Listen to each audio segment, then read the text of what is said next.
הנה זה בא. עמרי רונן, בדרך לחתונה. כן, זה נכון, אני בדרך לחתונה, ולכן אני מדבר כל שבוע, וגם עכשיו, שלום וצהריים טובים לאורלי פורמן, שהיא מטפלת אישית, זוגית ומשפחתית. שלום אורלי. שלום עמרי. אז אני אזכיר שנייה כל שבוע, בעצם את עוזרת לי, בואו נודה בזה, את עוזרת לי בכל מיני נקודות שקשורות או לרמה זוגית, או לרמה משפחתית, או לרמה של ילדים וכל מיני דברים כאלה, כי זוגיות ומשפחה זה גם עבודה, צריך לעבוד בזה, צריך להשקיע בזה. זה פרויקט מבחינתי. אז תודה רבה, תודה רבה. תיכנס אליו בכיף. אז רק אני רוצה לומר שתקשיבו לאורלי, מה שאנחנו עושים פה זה כל שבוע נותנים איזשהו נקודה באמת על קצה המזלג של דברים. חפשו אורלי פורמן בגוגל ואתם תמצאו את האתר שלה, אתם מוזמנים גם להתקשר ל-050-866-2344, אורלי פורמן 050-866-2344, ותקשיבו כי כל מה שיאמר פה סביר מאוד להניח שרלוונטי גם בשבילכם, ואתם מקבלים פה סוג של קואוצ'ינג חינם. אורלי, תשמעי, הפעם אני רוצה לבוא עם איזה משהו. אוקיי. מסכימה? כל כולי. יוצא איזה מין מצב כזה, שלא תמיד בני הזוג עובדים באותם שעות. את יודעת, בת הזוג שלי למשל רוב הזמן עובדת מהבית, ועושה כל מיני דברים כאלה, והרבה פעמים אני מגיע הביתה בערב, שפוך, גמור, עייף, מוטש מצד אחד, או מצד שני אין מה לעשות, אני חייב להיות זמין כל הזמן בשביל דברים אחרים, ונוצרים פה המון חיכוכים. וזה יכול לקרות המון זוויות, אני בטוח שהרבה אנשים מבינים. איך נפטרים מהסיפור הזה? איך פותרים את הסיפור הזה? קודם כל חשוב נורא להבין שמה שאנחנו מדברים פה זה על גבולות. כי בעצם אני אדם שעובד מחוץ לבית, וכשאני חוזר הביתה מחכה לי בעצם משהו חדש. יש שם אינטראקציה שונה, יש דינמיקה של הבית, ואני צריך להיות מסוגל לעשות את ההפרדה בין יום העבודה העמוס שעברתי, לבין מה שמחכה לי בבית, ולהיות שם גם נחמד ופתוח, ועם המון אנרגיות חיוביות. אוקיי. אז מה שאני ממליצה, כשיש לנו ימים שהם במיוחד עמוסים, או נורא הוטרדנו בהם, אני ממליצה להתעכב עוד טיפה באוטו. הגענו הביתה, הכננו את הרכב, שב באוטו עוד כמה דקות, תנקה את הראש. זה לא קצת עושה מין הרגשה כזאת של אתה עושה הכל כדי לא לחזור הביתה? לא, אנחנו לא דוחים את הקץ, אומרי, אנחנו נכנסים הביתה בכיף, אבל איך ניכנס בכיף? ראשית, אני מציעה שני דברים. לעשות רשימה של הדברים שעוד לא הספקתי לטפל בהם במשך היום, ושאני פתאום נזכר שאני חייב לטפל בהם, שכחתי, לא הספקתי, לא הגעתי, לא ענו לי, אני עושה רשימה של הדברים, הרשימה הזו תישאר באוטו. אני יוצר איזשהו נתק מלאכותי, כי הרי אני אותו אדם שהייתי בעבודה ואותו אדם בבית. אני יוצר נתק מלאכותי בין המשימות שלי.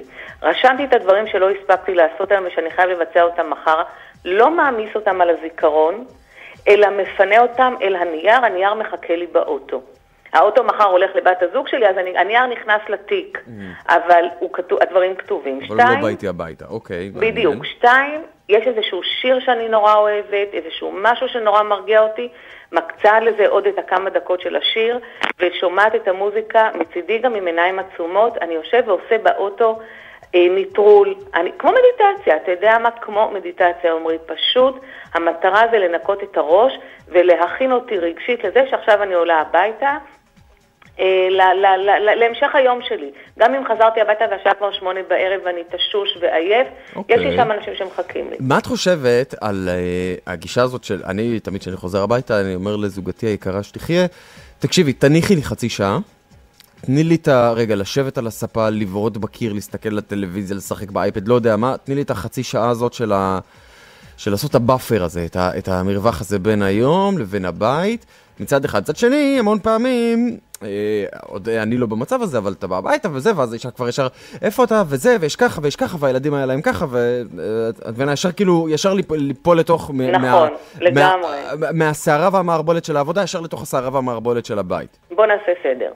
אם אנחנו רווקים, או אנחנו זוג צעיר ועוד אין לנו ילדים, ואת יודעת שאני חייב את החצי שעה זמן לעצמי, זה צריך להיות משהו שדיברנו עליו מראש והסכמנו עליו בינינו. כי אחרת אם אני בת הזוג שלך ומחכה לך והגעת ב10 בלילה, אני הכי בעולם רוצה להיות איתך, ואתה אומר לי, רגע, תקשיבי רגע אולי, אני צריך עכשיו חצי שעה ככה לעשות את הנתק. אם נחליט על זה מראש וזה מקובל על שנינו, זה נהדר. משהו שצריך לומר אותו ולהסכים עליו. יש אנשים שצריכים הרבה פחות מזה. יש אנשים שמספיק להם לעשות את הדברים שאמרתי לך, ככה לעשות איזשהו, ברכב איזשהו ניקוי וזהו. אם יש לנו ילדים, אני כבר אומרת דבר ראשון ככה. אל תיכנס הביתה באטרף. אל תיכנס הביתה, הכל בסדר, אין לחץ, אין שיגונות. אפשר להיכנס ולהגיד, אני שמח לבוא הביתה, נעים לי להיכנס הביתה, אל תיכנס עם הפלאפון באוזן. כי אם אנחנו במשפחה מחכים לך שתחזור הביתה, או מחכים לך, אמא שעבדה היום וחזרה מאוחר הביתה, אל תיכנסי הביתה עם הטלפון באוזן. תני לנו תחושה שהגעת ואת כאן איתנו. דבר נוסף, גם מי שנמצא כבר בבית, ונניח נשארה בת הזוג בבית עם הילדים, והגבר נכנס, אל תתנפלי עליו בדלת ותפילי עליו את כל הדברים. תני לו להיכנס. זה יש שיר של חווה אלברשטיין, תן לי דקה להתרגל אליך שוב. כן. זה ממש ככה. כן. ממש ככה. יפה. אוקיי, נתת לנו פה כמה טיפים מאוד מעניינים, אורלי, ואני הולך לעשות את זה, ולרשום לי בפתק את כל הדברים שמחכים, ולסיים אותם, ולא להביא אותם הביתה. יפה. לתאם את הדברים האלה מראש, אני משאר, זה הכוונה. אם אתה מדבר עם בת הזוג, אז להגיד, תקשיבי, אני חוזר היום, פשוט להגיד. פשוט להגיד, גם מותר לי להגיד לך, למשל, היה לי יום נורא לחוץ בעבודה, ואני בדרך הביתה, מותר לי להתקשר להגיד, תקשיבי, או תקשיב, לא משנה, היה לי היום יום ממש ממש כבד, אני זקוק טיפה יותר למנוחה, פחות הרדו עליי. כשהדברים מובעים, והתקשורת היא כזו שמאפשרת, אז הכל בסדר. גבירותיי ורבותיי, אורלי פורמן, תקשיבו לה, יודעת מה היא אומרת, מטפלת אישית, זוגית, משפחתית, טלפון 050-866-2344, הכי פשוט, תרשמו פשוט אורלי פורמן בגוגל, תגיעו לאתר שלה, מה שאתם מקבלים פה זה באמת בקצה המזלג, עם דברים שהנה, לכו תעשו א' ב'. תודה רבה, אורלי. תודה, עמרי. המון.